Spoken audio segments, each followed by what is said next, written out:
welcome back to the raid, everyone. Welcome back to the class, everyone. We've now talked at great length about which teams are best for the Order 66 raid, and even what order you should be farming them in.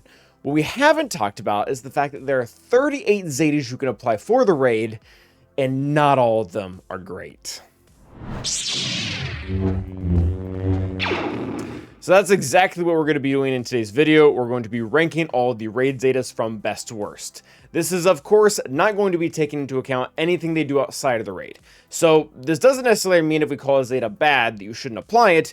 It just means that it's not going to help you get a higher score, or it's not going to decrease the amount of restarts. If you are bottlenecked for Zetas and those two things are your goal, then this is definitely a tier list you should be following. So starting up first, we have the S tier.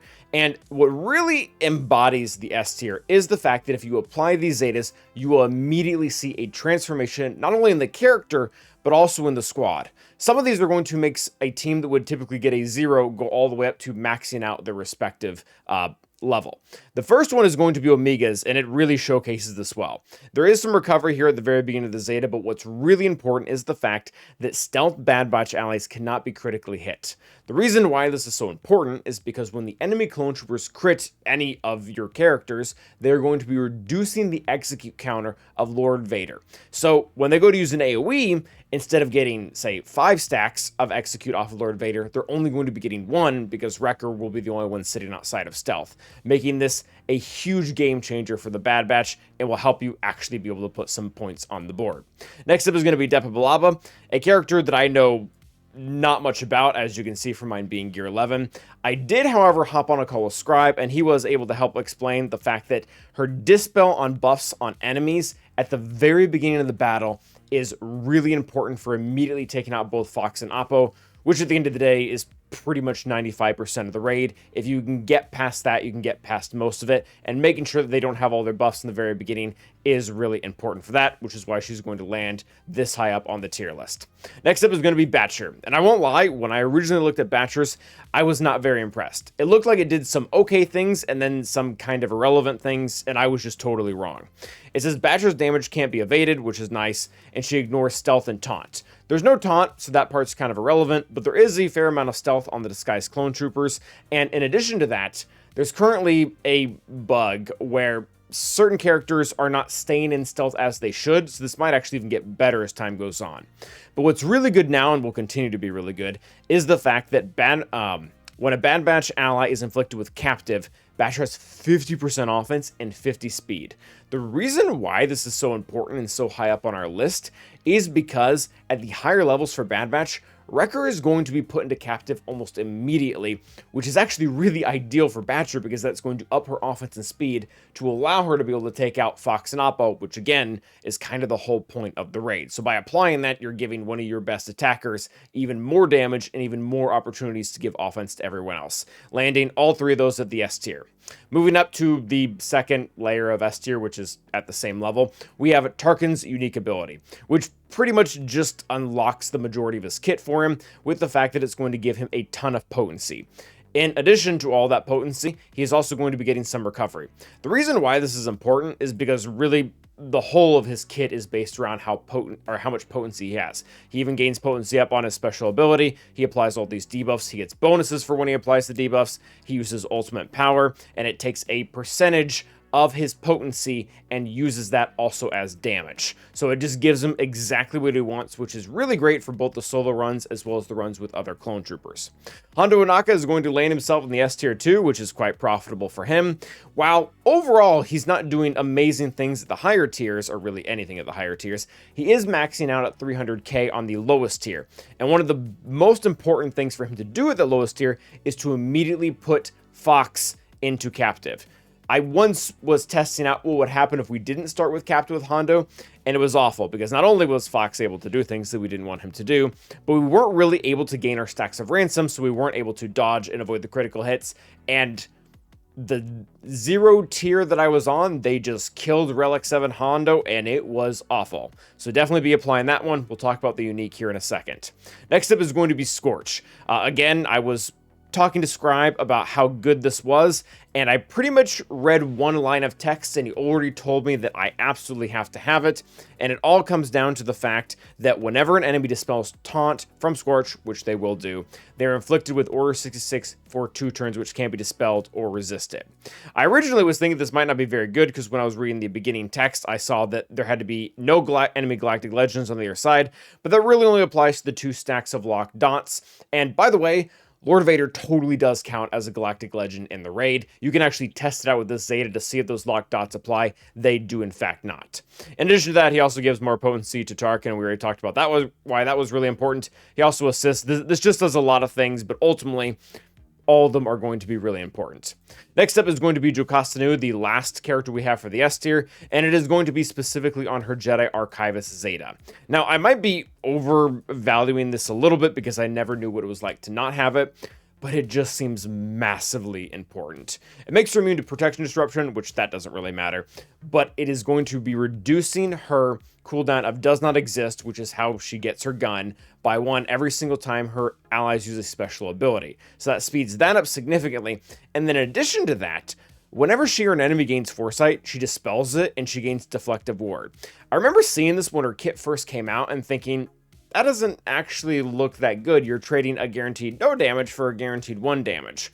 Well, in the raid, how it's set up is that the clones constantly dispel Foresight anyway, so at least she actually gets to do something with it. In addition to that, she also has this recovery and turn meter, so there's other things that are happening, but ultimately, the most important thing is that Granny gets her gun, and that helps get you there. So that's the S tier. Those are really the transformative Zetas that are going to take a team that might be doing nothing to a team that is doing a lot of really high scores, or at least a high score for the tier that they're able to fight at. Next up is going to be the A tier. And while the A tier don't necessarily unlock entire teams that can now be gaining points, they do significant things in the battle that will likely decrease the amount of restarts you are going to have to do. And the first one is going to be Kelleron Beck on his unique ability. This basically gives him a savior mechanic, which is great because a lot of the times Kelleron Beck's teams are focused on the enemy putting Order 66 and killing off one of the more useless clones, or more useless Jedi, like say Plo Koon. This way, if they do target Kelleron Beck, he kind of has a get-out-of-jail-free card. So again, differently than the S tier, it doesn't necessarily unlock an entirely new team, but it does very tangibly help you win with a team that is already doing well. In the very same sense, Grand Moff Tarkin leadership ability is going to do the same thing. Fantastic Zeta for the raid. Again, not 100% necessary to get Tarkin to work, but adding 30% health and protection, yeah, making your clones more survivable, that's going to make a pretty big difference. Next up again is Hondo for a very similar reason, with the fact that whenever he gets Captivated, he's going to be adding a number of stats to himself. The reason why this came after the other Zeta is because the other Zeta is what actually gets the Captive out and kind of goes hand in hand with this. Next up is going to be Barriss, a character who, quite frankly, is not a superstar in the raid, but if you want her to do anything at all, her Zeta is really what does it, where every ally is going to be recovering 20% health whenever they are critically hit. Next up, we have Jocasta Nu. Once again, this time not on Jedi Archivist, but really both her special and her basic ability. Again, these are not doing things that are just completely blowing everything out of the water, but the special ability actually does quite literally blow them out of the water. It doesn't blow the match out of the water, but definitely blows the clone's entire lab. It just makes it a one-shot. Now, we needed the Jedi Archivist as the first priority to actually be able to get a hold of the gun, but once we do so, having these abilities that can deal a ton more damage is going to be essential to getting those runs working on a higher success rate with less restarts. In addition to that, we also have Temple Guard at the A tier. When I originally was looking at this, I was really thinking this was going to be S tier with the massive amount of critical avoidance it is adding to his kit, because as we already explained, the clones really want to be able to critically hit so that they can reduce the stacks of execute on Lord Vader and kill the Jedi. The reason why this isn't higher is because the enemy clones after tier 3 are going to get a 140% critical chance. And by the way, this applies to all the rest of the lines too. We kind of need to make a whole video on that whole concept. So pretty much once you add up all the critical avoidance that Temple Guard is going to be getting from that Zeta, it almost ends up as a wash. The reason why this is still landing itself in A tier is because you don't also just get critical avoidance with this, you get defense, which is great for a tank that preferably wants to last at least long enough to make sure that Kelleron Beck or Mace or whoever can live long enough to kill everyone else off. So, not essential, but still very, very good. Disguise Clone is also going to land himself a spot here, and I originally was going to actually put this one in S tier as you just have to have it, but after talking to Scribe, he said that if you really have the clones dialed in with the previous 2 Zetas, or really previous 3 Zetas that we talked about, mods, relic levels, and all that, the clone team really should just be bulldozing over the raid in general. You don't necessarily need massive damage from Order 66 to be able to do that. That being said, it is really nice when it happens, so it definitely is going to land this high up. Next up is going to be Jedi Master Mace Windu, and this is going to be for both his leadership as well as his unique Zetas, not as special. Both the leadership and the unique Zeta are going to add very specific debuffs that, again, the whole match doesn't revolve around them, but they're really nice when they happen. He gets to put out buff immunity due to the unique ability, and his leadership ability is going to be putting out a lot of blind, which can add to the overall survivability of your team because you will be dodging a lot more. We'll talk about the special ability later on in the video. So that is going to be our A tier. Again, Zetas that don't necessarily make or break the match, but do help significantly in a tangible way. Next up is going to be the B tier. B tier, this is where they start to move from good to okay. None of these Zetas are, of course, bad, but they're probably not moving the needle all that much in the battles, but you can at least see them do something. The first one is going to be Jedi Bravery by Kelleron Beck, and it pretty much just adds damage. So is that tangibly nice? Can you see it happen? Yes. Does it decide the whole match or probably decrease the amount of times you're going to have to retry? Not really, no. It's just more damage, which is nice. Next up is going to be Omega, and this is actually going to be on both her basic ability as well as her special. This reduces cooldowns. This gives critical avoidance up. Good. Adding something to the team. Really radically changing something at the same time. Not really, no. Next up is going to be CX2, and there's actually a lot in CX2. Some of this just does nothing, and some of this does a little something, and then another part of it does nothing again. It says it can ignore taunt. Who cares? There's no taunt effects. Gets a lot of critical chance. Who cares? They can't be crit 80% of the time. Does get Held to Protect recovery. That's nice. That's really why it's here. Again, not changing the tide of the battle, but it's at least something you can see. One of the things that I did talk to Scribe quite a bit about was the fact that whenever CX2 uses an ability against the same target enemy 3 times in a row, inflict Order 66 on that enemy for 2 turns. I was guessing that if CX2 needs to take 3 turns in a row to be able to hit Fox or Oppo back to back to back to back to then apply Order 66 to then have massive damage or something like that, you're probably going to lose anyways, because if they've been allowed to live that long, they're just going to kill you. And he did confirm that is pretty much exactly how that goes. They should be dead long before he has a chance to hit them 3 times. That being said, he did say he was exploring a new comp with like Shock T and clones, and it might actually be helpful there due to the amount of turn meter or bonus turns that Shock can give to CX2, but he's still exploring that. At any rate, it does something you can see, so it's okay. Not good, not great, just okay. Next up is going to be the C tier. And the C tier, this is really where we start moving into irrelevance. These Zetas really aren't doing anything in their respective matchups, but they're not completely blocked off. We'll eventually get to a tier here where the Zeta just entirely becomes useless, which, of course, none of these are quite there. We have Luminara's, not Omicron, her leadership ability as well as Qui-Gon Jinn's. I'm going to group them together because they're pretty much here for the exact same reason. If you do not have 5 squads, you can use a Junk Jedi team to back up like Qui-Gon Jinn or Luminara. The Zetas aren't 100% necessary to be able to max the bottom tier, which is about the only one you're going to be able to do anyways. So it does add to something, but it just adds to something so small I couldn't really put them up much higher. Next up is going to be Hunter, and I actually really like Hunter's Zeta overall for Bad Batch. It just doesn't come into relevancy for the raid, because the problem is it says when a Bad Batch ally loses captive, reset the cooldown of This Will Hurt. Whenever Hunter gains a stack of target practice, reduce the cooldown of This Will Hurt by 1. This Will Hurt is the big saber or staff throw that he does that does a ton of damage. It's fantastic. It's great. I love that ability.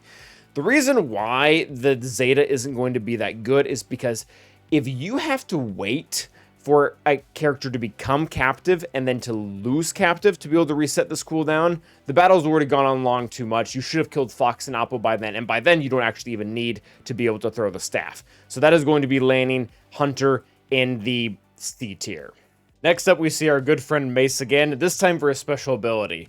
This is going to be pretty similar to Hunter. It just doesn't become relevant at all. I was asking Scry about, how many times on average do characters come revealed so this damage actually becomes relevant?